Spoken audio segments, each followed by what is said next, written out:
Listen only mode. Hello, everyone. I'm Ernie Humphrey, the CEO of Treasury Webinars. I would like to thank everyone for taking the time to join us for our webinar today, Strategic Treasury, Harmonization, Digital Communication, Smart Payments.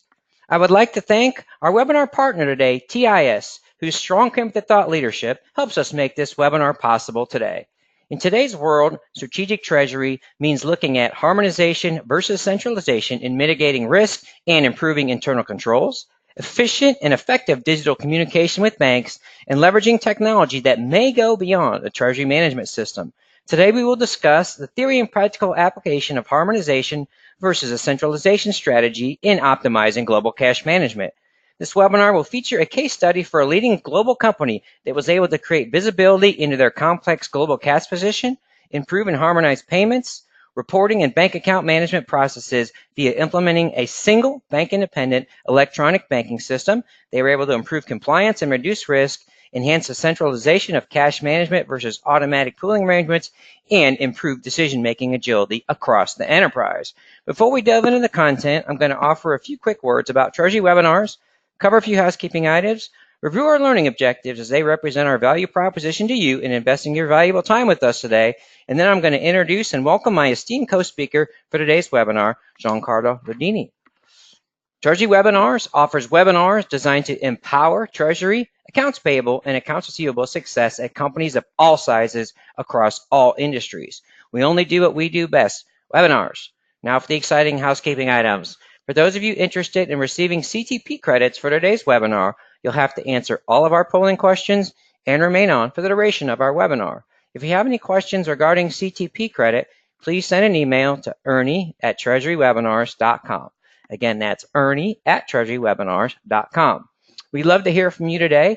We can take your questions at any time in the questions area of your GoToWebinar control panel. We'll do our best to get to your questions during the Q&A session at the end of our webinar. Fear not, if we do not get to your question, we will follow up with you directly after the webinar.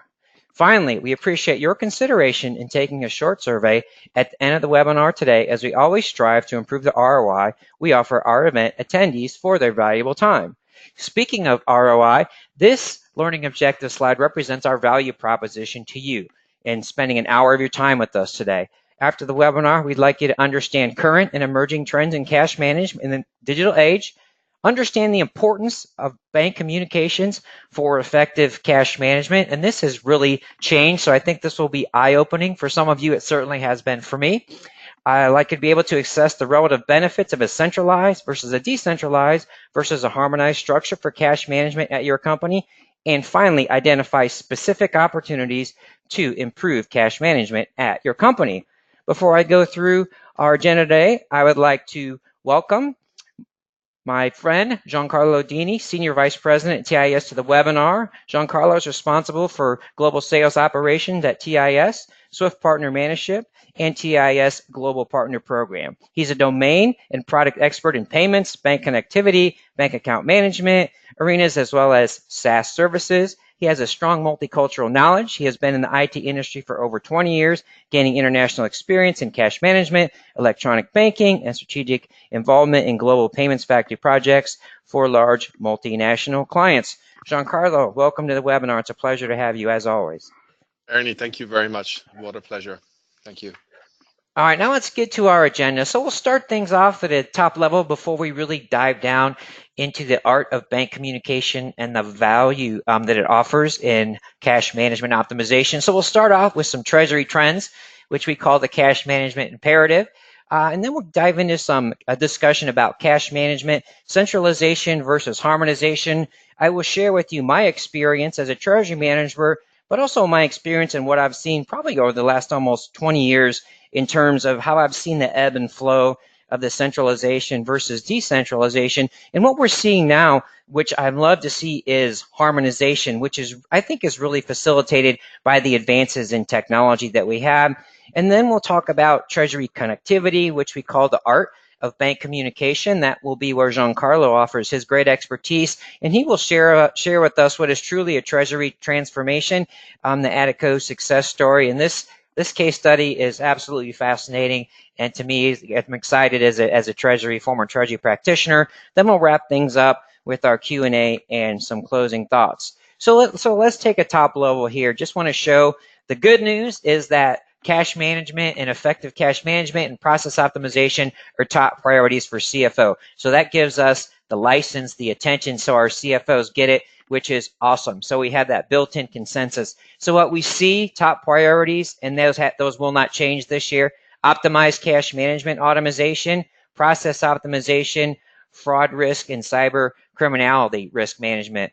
And so the good news is that with technology done right, the right technology to facilitate cash management optimization, all these things fit together. So as we optimize cash management through automation, what we'll see is in the process, technology is not magic, right? So we also have to optimize our processes. So optimizing cash management will facilitate process optimization, and using technology in the right way is going to allow us to identify and mitigate our risk and cyber criminality, but also what it'll do, which Giancarlo will touch on later, which will be the focus of our next webinar, on which Giancarlo will be a featured speaker, will be how we can mitigate, I guess I'd call this criminality risk, and keep us from paying money to folks that we're not allowed to due to regulations. So interesting. So let's just take a look and dive a little deeper into some Treasury trends, just to share some Treasury priorities, top priorities. Again, for 2018, I think hopefully we'll see these change,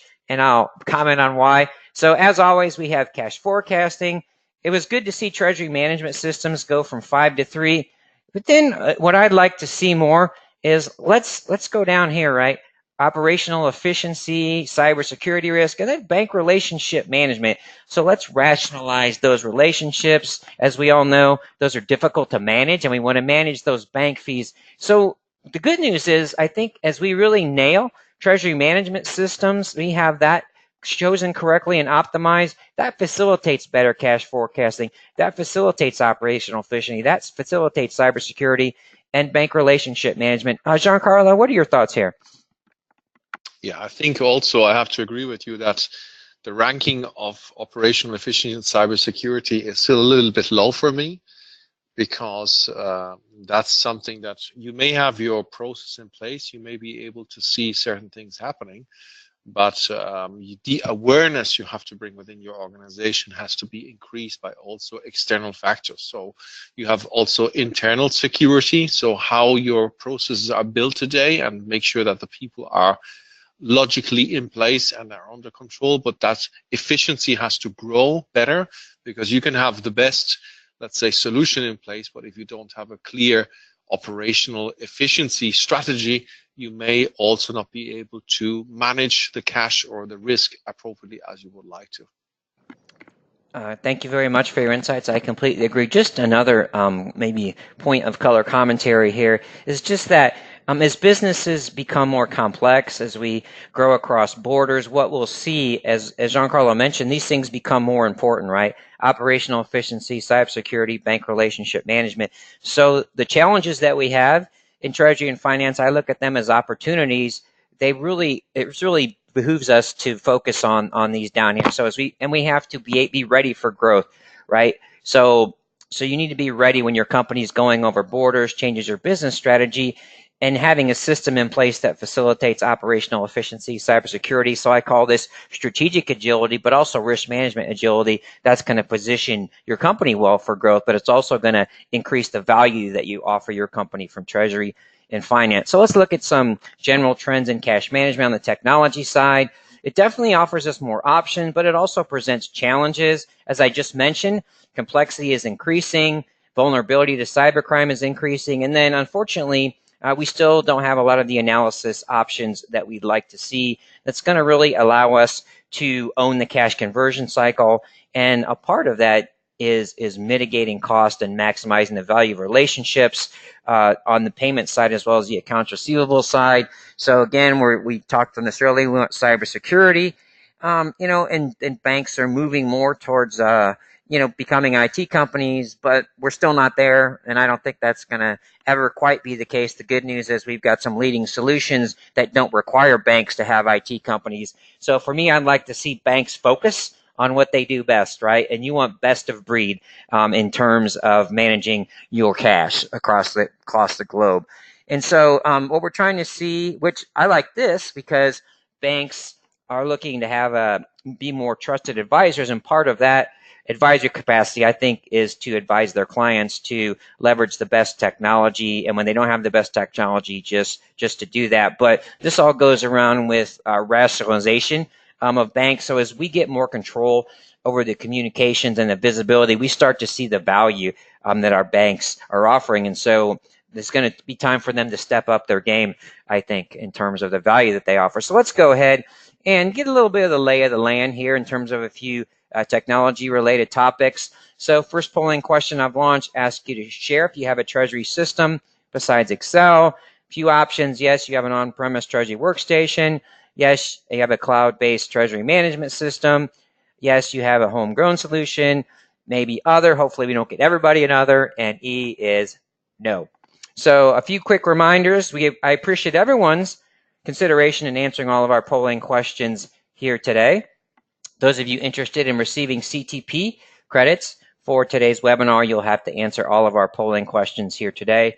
In order to be mindful of our time, I'm going to leave the polling question up probably just for another 5 seconds or so. Then we'll take a quick peek at the results, and then we'll take a quick look at some survey results and see how the audience compares to some research that we're seeing, and then we'll comment on where we think what we're going to see in terms of the adoption in the Treasury technology space. So let's go ahead, close the polling question. Let's go ahead and take a quick peek at those results. So we have 43% of you don't have a Treasury system beyond Excel. So hopefully we will educate you as to the benefits to looking outside Excel, and just really, again, the strategic opportunity not only to lower costs, impact productivity, but also mitigate risk as well. And the good news is, as we mentioned before, this is a priority of CFOs. It's on their radar screen, so they should be receptive to these conversations. I would expect to see this 29% grow. And so I think it's about what I expected in terms of the Excel. Giancarlo, what are your thoughts here?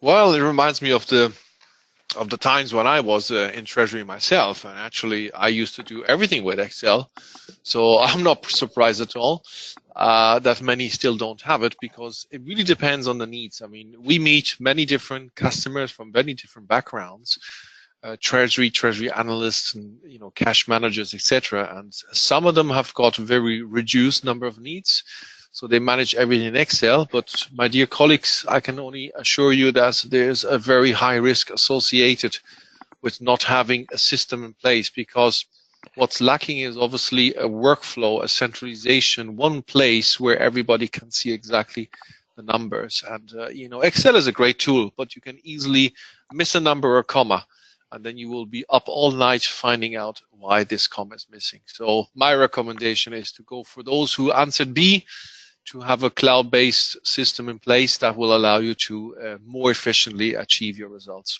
Back to you. All right. Hey, Giancarlo, let me ask you one more question before we go Yeah. back into the.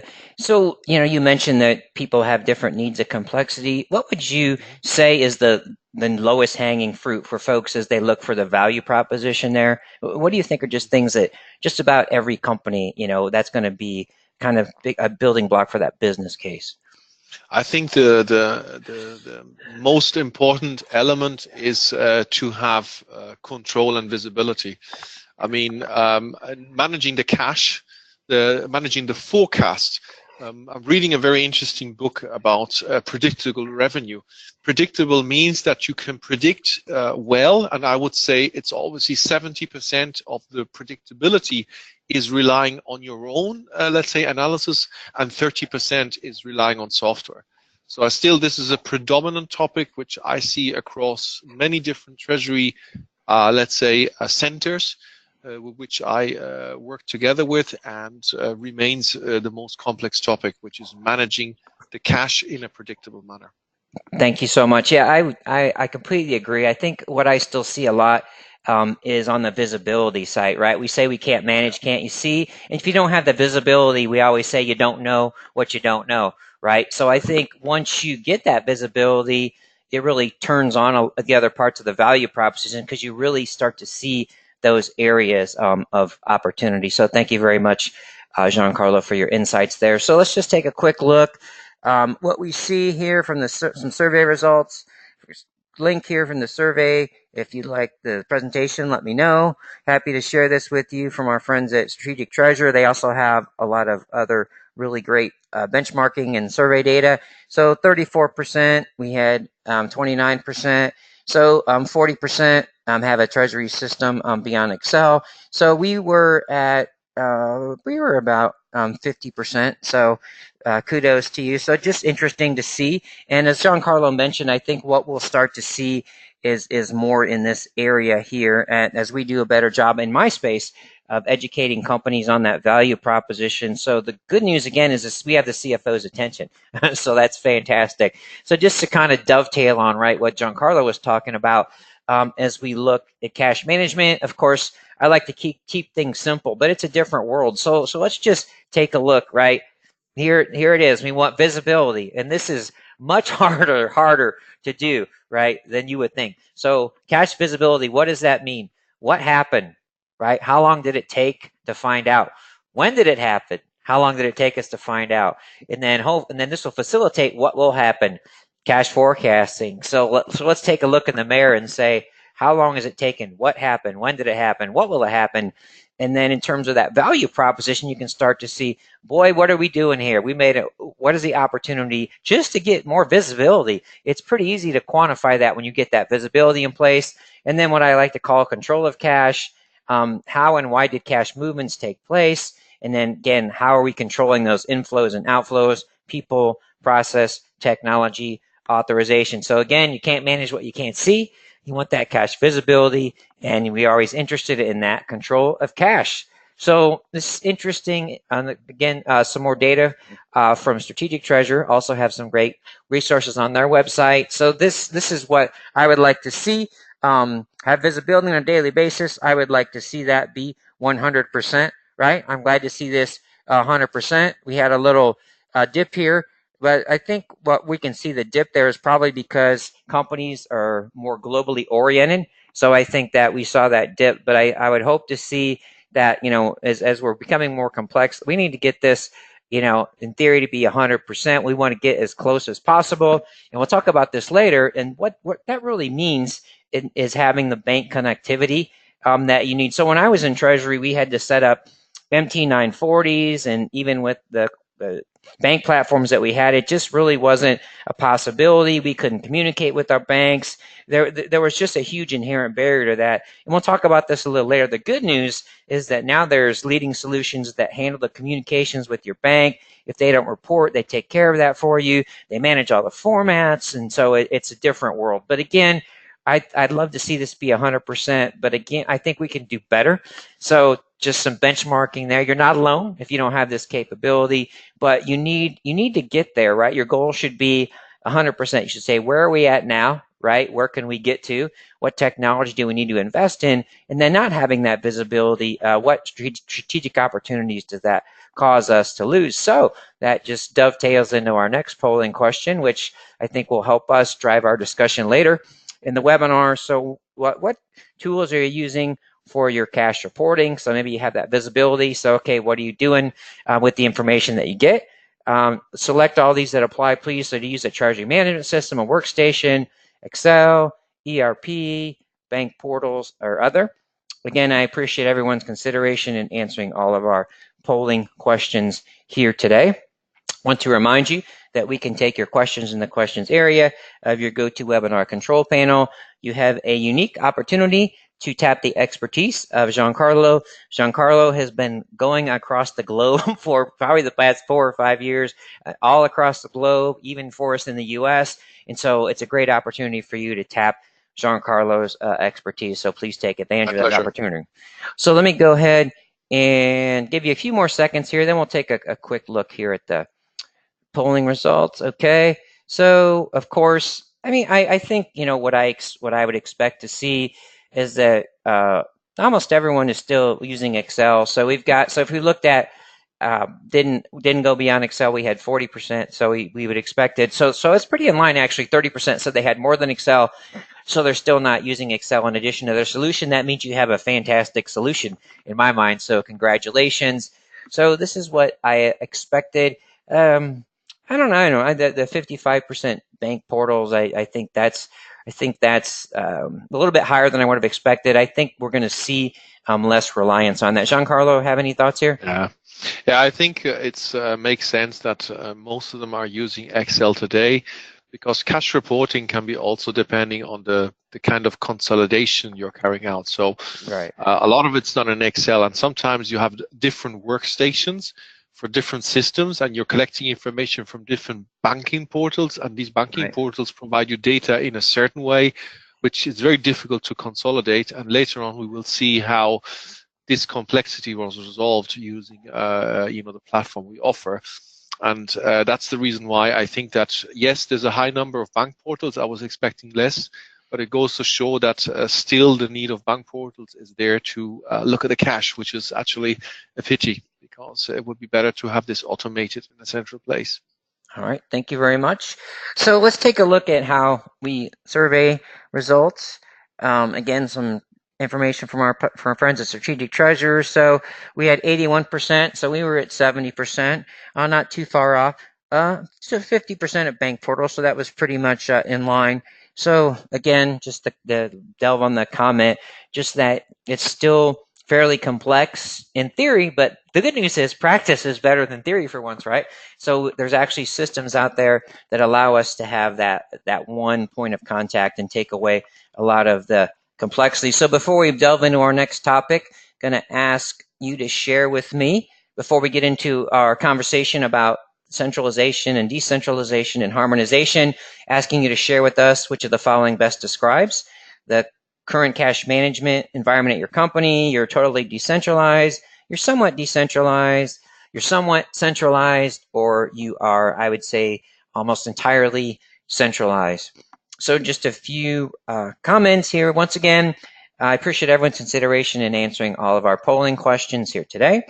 Those of you interested in CTP credits, we are going to need you to answer all of our polling questions here today and stay on for the remainder of the webinar in order to be mindful of our time so I can give Giancarlo the time he deserves to go through this absolutely fascinating case study. I'm going to go ahead and close the polling question. Let's go ahead and take a quick look at the results. So we have 38% centralized, 43% somewhat centralized. So we've got, if I can do math correctly today, 81% centralized or somewhat centralized. So I guess that's maybe a little bit higher than I thought. Well, what we'll talk about a little bit later is I think when I was back in Treasury, it was more of a dichotomous decision. You're centralized, corporate knows everything, or you're decentralized. But now that I think that the technology is catching up with us in terms of being able to establish controls and audit trails, we'll start to look towards a little bit more what I would call harmonization, which means that we don't do everything from corporate and we don't tell everybody what to do. Giancarlo, any quick thoughts here?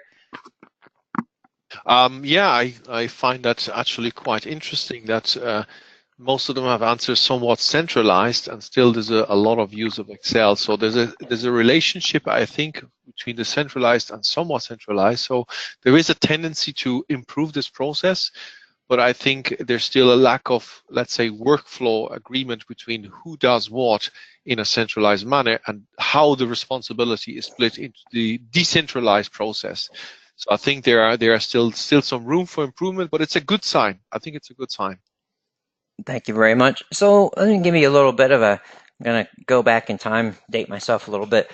So when I was back in corporate treasury, again, I think we were back in the late 90s, early 2000s, I think there was really a push towards centralization. The banks had these bank partners across the globe. So really there was a push towards let's get everything to corporate.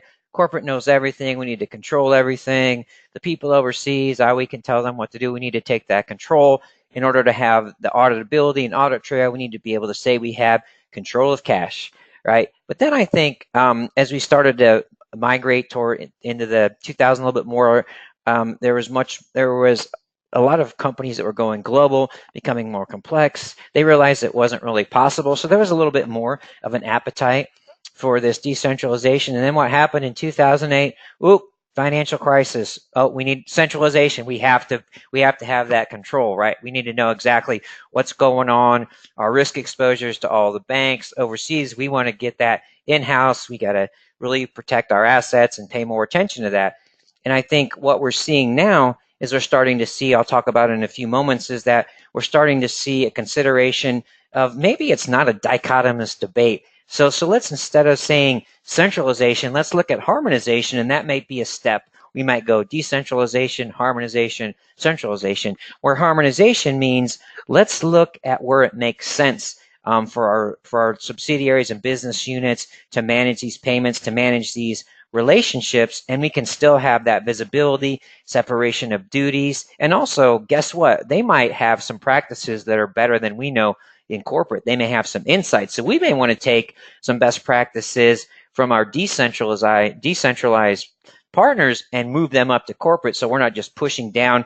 In harmony, I mean, we're taking the best practices in terms of what makes sense from an enterprise perspective and not just pushing things down. So when you look at centralizations versus decentralization, again, some of the components I look at: visibility, that bank reporting. Do we get it all in one place, right? How do we centralize that? Can we get it through one system?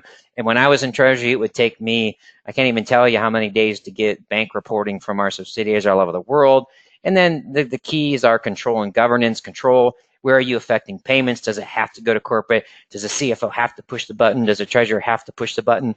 And then we have governance, separation of duties. We have bank relationships. So in theory, a centralized environment would mitigate those bank relationships. But I think what we're seeing as we're going into more countries and the complexities, especially in certain countries, you need to have the local bank relationships, especially for things like payroll and some kind of tax legislation. And then this is my question: does corporate know best on all fronts? I used to think so, but I'm not so sure anymore. So again, centralization versus harmonization. Is there an optimal level of decentralization? Again, I look at it as I would argue for, let's look at centralization versus harmonization and see, okay, what's the optimal level of centralization? And then when you're looking at the harmonization, do the bank relationships matter? And again, can best practices be driven up to corporate as opposed to being dictated to subsidiaries in business units? So Giancarlo, let me bring you in here to get your comments before I turn the floor over to you. What are your thoughts on what you're seeing with this kind of debate and some of the dynamics here? I would say that definitely there's a tendency to call this harmonization, because to harmonize, as it comes from the English, to let's say to rationalize the let's say the environment, it means that centralizing something sometimes it has the value of like putting all the pressure on the holding and taking the pressure away from the legal entities. I would definitely say in the past 20 years, I've learned that in Treasury, I would prefer to delegate the responsibility, not have everything on my back as a Treasury or a Treasury analyst, but I would like my legal entities to still have that responsibility for their own accounts, for their own, let's say, input of information. And you can audit them and do inventory process, but at the same time, you harmonize the process, you harmonize the way the data is maintained, is kept, and how the information is obviously spread across the organization. So who has access to which type of information? So let me maybe introduce a little bit the TIS exactly. So we were founded in 2010. So we've been working in the Treasury since, let's say, many years before this. And we found out that indeed there's a need for to focus on certain elements within the Treasury. First of all, was the payments area. We were struggling with payments. We were struggling with the focus on managing the different back office systems and bank systems. We've grown today to quite a considerable amount. We have more than 120 customers in 79 countries and across 10,000. So we reach over 10,000 banks. So we are absolutely growing in a very positive manner, and it's a treasury community. It's a community where all the people participating add their, let's say, their complexity to our table of, let's say, of debate, where we look into the features and functions of the product, and we add these into the product. So the product is really the product of our customers, which is very nice to say. So if we move on to the next part, we will see what does the cash manager of today really need. Obviously, it's transparency at the push of a button. I think you've heard this hundreds of times. What does it mean? It means that you can manage expectations from a real-time situation. You know exactly in which moment you can track the cash. So you can really, at a tick of a finger, you can say, now I know where my cash is, so I can control better which, let's say, cover I need to, let's say, which fund I need to cover. So I'm doing now, I don't know, I'm receiving cash from a shareholder, and I now have to pay out a supplier. What's the situation of the cash in that particular account? Is it a local check account? Is it a local petty account, or some over? So you have that control. You have a better relationship with your suppliers because you know exactly when you are paying them, in which moment also the cash is arriving at their account. So you have, and I mentioned this before, this, let's call it predictability, means reliability on your decisions. It's clear, it's better. So that's what the cash managers of today are wishing for. So more clarity. And how do we do this? Obviously having one central place, one solution, one element where you can add all this information in one single place. So whenever you click on a button, you see it immediately. So you can actually control what you see. So let's move into now, what I call a very great example. This is a very good friend of mine now. André van der Tom is the global treasurer of the Adecco Group. And let me bring you on this journey. This is a journey where basically we started talking to Adecco in the first days. They have hundreds of different systems worldwide. They obviously focus on let's say, a salary on HR services, and they were looking to manage the position of their cash. They really did not have cash visibility. And we wrote a very interesting article. Please feel free to download it from our website, which we wrote about where a TMS is not enough. What does that mean? It means that Adecco had complexity in managing the data, although they have a treasury management system in place, yeah, but that wasn't enough because the complexity wasn't in the data they collected, but it was in managing globally all the different, let's say, back office system and data which was coming out, and try to convert it into the local or non-local international bank connectivity process. Yeah, there was a lot of complexity there, so they decided to initiate a harmonization of their payment, their reporting, and bank account management processes. They've went out and searched and spoke to hundreds of different, let's say, providers out there, and they managed to find in us, let's say, the trusted partner, because we show them how we can improve and harmonize the process. So if we move to the next slide, we will see that on the left, you see this old world. That's where they came from. Thank you. Exactly. That's the place where they started. So they had many different systems. This may not be the case with you or in your organization. Maybe today you just have one system, one bank. Fantastic. But if you should have multiple systems and multiple e-banking tools where you have to log in each time with a username and a token, you have that complexity. There's a very high risk that the data you believe is safely uploaded has been tampered with, and somebody may be attempting to actually do a fraud in your organization. So in order to avoid that, we provided a centralized approach, a single source of truth, single point of contact. So today, Adecco is capable to see and control exactly what is happening at each single time. And believe me, it is a very complex background, but we also have very simple scenarios where the customer has got maybe one or two systems and is working with 3 or 4 banks. So it's not always the huge complexity, but this particular case goes to show that A solution like TIS, a software as a service solution. Why software as a service? Because we maintain centrally in one single place everything concerning the changes which are taking place. So anytime there's a format change, there is a bank change, there is a back office system change, TIS manages that for you. Yeah, it takes care of the complexity such that you can focus on the real task, which is managing your cash, your forecasts, minimizing the risk, improving your bank relationship, etc. I'm going to show you now another slide. Is going to be complex, but don't worry, I'll explain to you. Now you see here the Treasury, the head office at the top, where are responsible for making Treasury payments using TMS, which is a very well-known name. And this TMS provides reporting to the head office. And they decided now that everything created in the Treasury head office through the TMS gets mapped centrally in one single platform, the TIS, which looks after any type of payments from the entities and the subsidiaries, so ad hoc payments, so manual payments. You can control them better because you see them.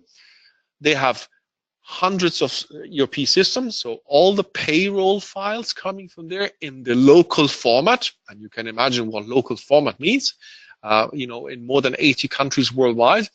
We have local payroll formats which are being collected centrally, are being translated centrally, are being approved centrally.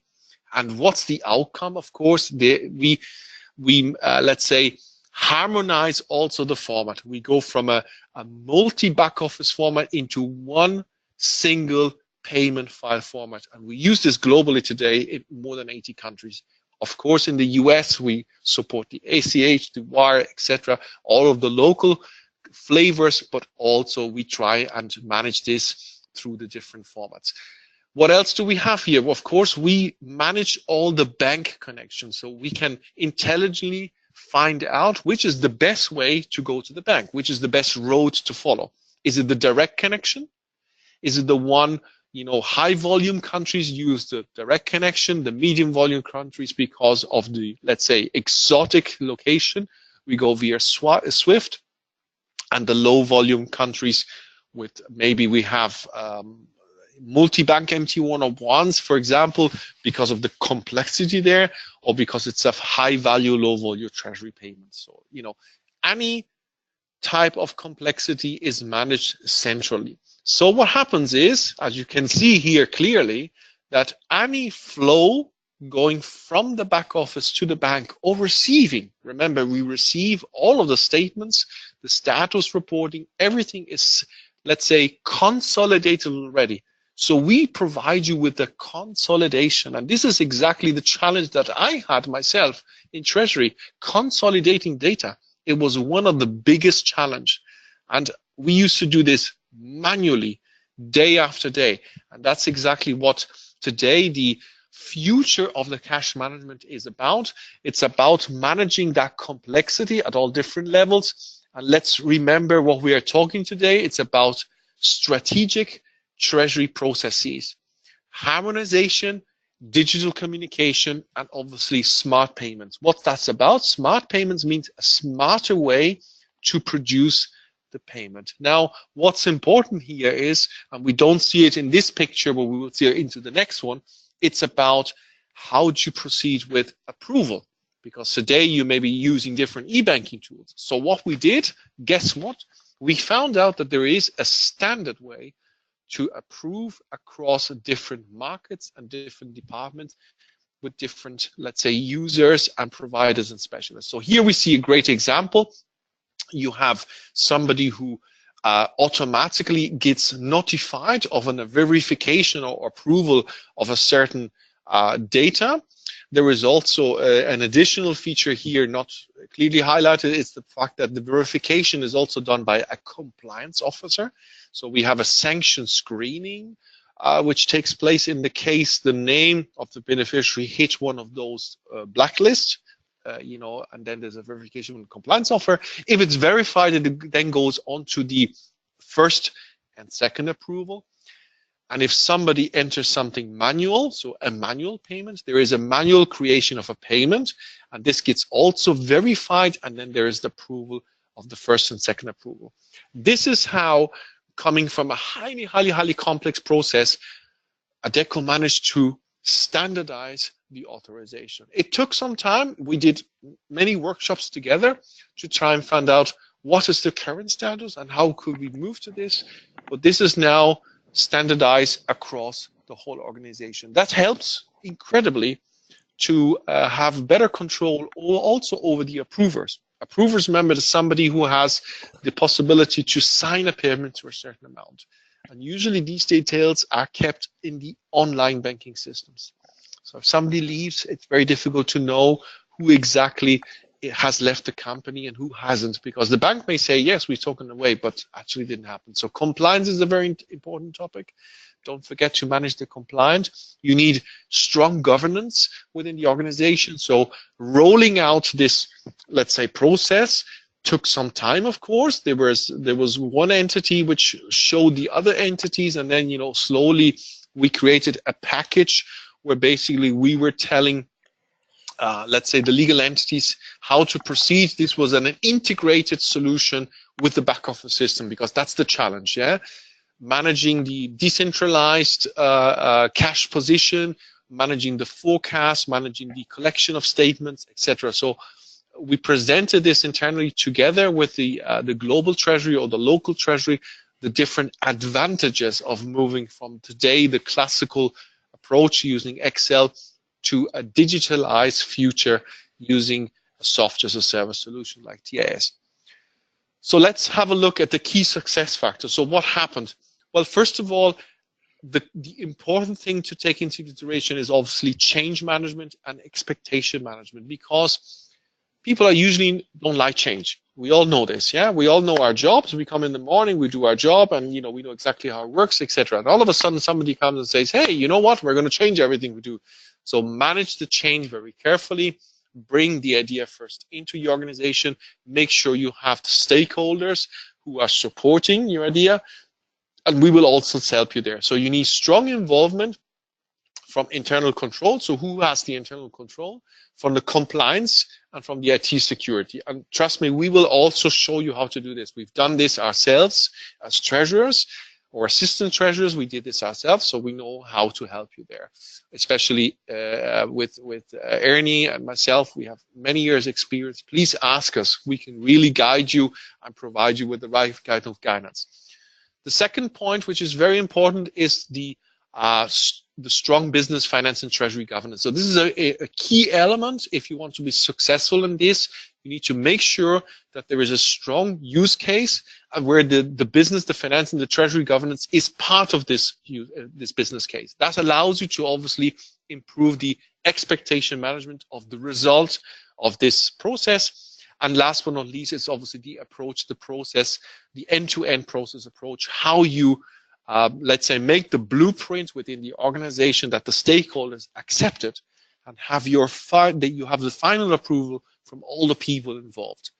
It's a very let's say very challenging process, but once it is in place, you will be considered not only a very strong key business partner in the organization, but you will become a very leading person in the organization, because you are bringing in a completely new approach, and this will help you to be excellent in your job, because that's what we are trying to transmit today. It's what we were trying to do, Ernie and myself, when we were in Treasury. We wanted to become excellent key business partners to enable our treasury to be successful. And that's exactly how we did this through the years. We struggled a lot with Excel, and we now find out that there are fantastic opportunities using TIS. So that's where I wanted to provide my contribution and my experience. I think that closes my small presentation today about this very interesting use cases. If you have questions, please go ahead. We were delighted. I think we now go into the next session, Ernie, about the Q&A. Back to you. Thank you very much. Yes, sir. Thank you very much, Giancarlo, for that compelling case study and your insights. So several questions here. I'll try and get some of these put together. Can you share with us, just at a high level, go a little bit deeper in terms of the complexity here, just to give us a sense? How many countries were we looking at here with your Mhm. client, and how many bank accounts were you really trying Yes. to manage there? Okay, this is going to be a large number, so don't be shocked. I mean, here we're talking about a few thousand bank accounts across more than 125 countries. This was before the harmonization process started. Today, we're down to around half of that. So through the use of the centralized, let's say, dashboard view, because that's exactly what we present. We present a dashboard of what exactly is happening right now. This enables our customer to, let's say, harmonize and decrease the number of bank relationships thanks to the, let's say, to the very clear picture of what was happening. And obviously the number of countries has reduced because now Adecco found partners in centralized areas who manage that for bigger regions that they did before. Before, each time there was a need in a local area, a local account was opened. I did this myself when I had, local treasury needs. I went into a country and there was a local account I had to open because that was my very, friendly supplier. So he banked with that particular bank. So automatically I used the account there. And at the end, I ended up with 100,000, different type of tokens. So in order to avoid all of that, I first have to get a picture. So that was the picture we presented. So the complexity is decreasing, but at a certain stage it will harmonize, and that harmonization will continue. So we will have to then support the greater rollout, which is still continuing today. Thank you very much. So let me dig in a little bit here, give us a little more color. So from my perspective, a light bulb was really turned on when I became more educated about the complexity of all the formats with the banks. So can you touch a little bit more about why it's so complicated, and the value and the struggle that companies would have in trying to manage all those formats themselves? Mm-hmm. Yeah, I mean, a format is like a language. A format is something that it's a translation of a message which is received from some place. I mean, today there are systems which are capable to provide some kind of XML, but it's usually not containing, or it's containing data in the wrong place. Yeah, so it's then you need IT to get involved. IT needs to then get in contact with the bank. The bank says, okay, this is a specification document. The document gets picked up from IT. IT needs 3 months before they get it into their very busy agenda. And by the time you are rushing and struggling and getting very nervous because you cannot make payments with this bank. So what we decided is that, okay, the format is a complex part because it takes a lot of, let's say, analysis to get the right format for that bank, for that country, for that currency, for that payment method. So what if you had, let's say, a magic matrix or a magic wheel that each time you push a file into this wheel, it will automatically provide you the exact output format that that particular matrix combination provides to you. That's exactly the dream that many had, and we made this dream true. We made this dream possible by using a software as a service technology, and this technology takes into account all of these factors. So there's an intelligent mechanism which takes the format complexity away from the treasury, because I'm a treasurer. Why should I be managing complex format specification? That's a completely abstract from my job. So, and it's not only about the format, very good point, Arnie, it's about format complexity, but it's also about bank communication complexity. So how do I push this now wonderful file, which I formatted in the right format, to the bank directly, indirectly, using Swift, host to host, etc. We also do that. So we take the complete, let's say, technical complexity away. Okay, just another kind of a follow-up for me from a treasure perspective. So, Yeah. when I would go to presentations and I would say, "Hey, we can just connect to Swift and then it's all good," right? So, can you help me just once again there? I want to stress this point again because to me I didn't understand this even though I was doing all these global communications, is that Mm-hmm. as far as the formats, right? Swift's just a communication system, right? So I'm still responsible, right, for getting the formats right. So it's not Mm-hmm. necessarily that as good as the TMS provider is, they're not going to all the time be able to manage those formats. So where's the, give us a little bit Yeah. more color on the complexity there. So a TMS provider will say, yes, you're still responsible for the format because you will input some data from your back office system, and they will just say, okay, we can provide an MT101 or some local format, but at the end of the day, your IT and you will be responsible. So we thought about that too, and we said, okay, that doesn't make sense, because why am I engaging with a provider if it doesn't resolve that complexity for me, if it doesn't take that responsibility away from me? So what we did is we said, okay, if you do have a TMS, like Adecco did, and like many other customers did, and they are producing some type of message like an MT101, we take that MT101 in whatever format it is and put it into our transformation engine, that it then goes into a much cheaper, so remember, cost-effective, smart payments, into a smarter payment format, which is bank-specific, country-specific. So automatically, I reduce my costs in the electronic, let's say, transmission, and I also reduce the bank fees. So there's a clear relationship between the cost of producing this file, no more IT cost, no more IT involvement, less stress for me, reduce cost for the format conversion and the maintenance, because we also maintain the formats. And then there is a reduced bank fee, because then I begin to harmonize and redirect, or route all of the data to my single bank or multiple banks where I have the better conditions.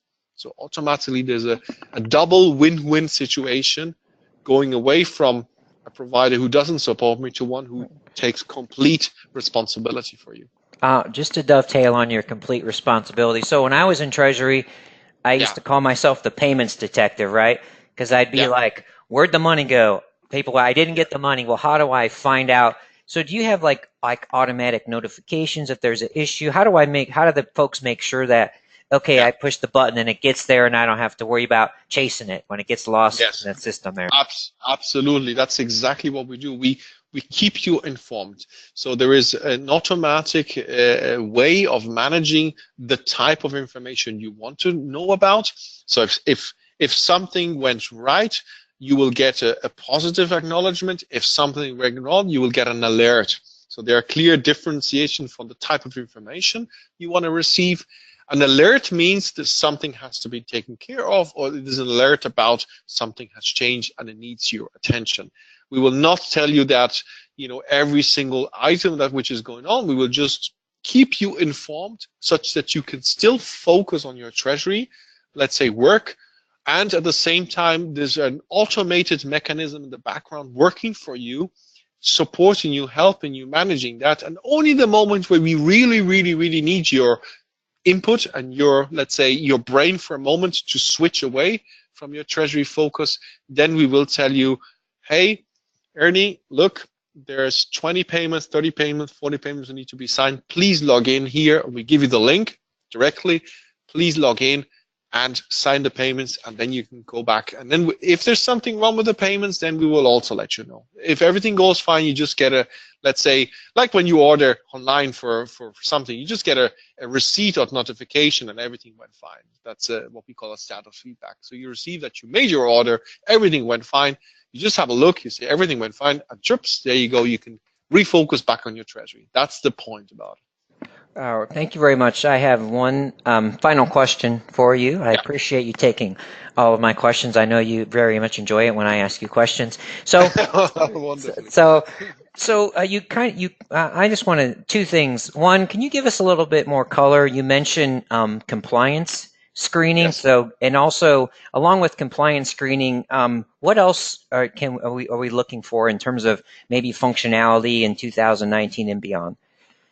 I mean, compliance means that if you have a way of looking at all the compliance elements which belong in Treasury, the CFO will say compliance means having control over your bank relationships, having control over your signatory powers, so power of attorney, Yeah, do you know exactly who signs where and for which amount? And do you know who left the company? Have you got an auditing mechanism that you can say exactly what to do, or do you need to prepare before somebody comes and audit your company? So having such a solution will cover all the compliance requirements concerning the master data as also the payments. So any changes you make to a certain payments, that's part of the compliance. That's the functionality. So if somebody approves or rejects or takes a file out, takes a message out of a batch file,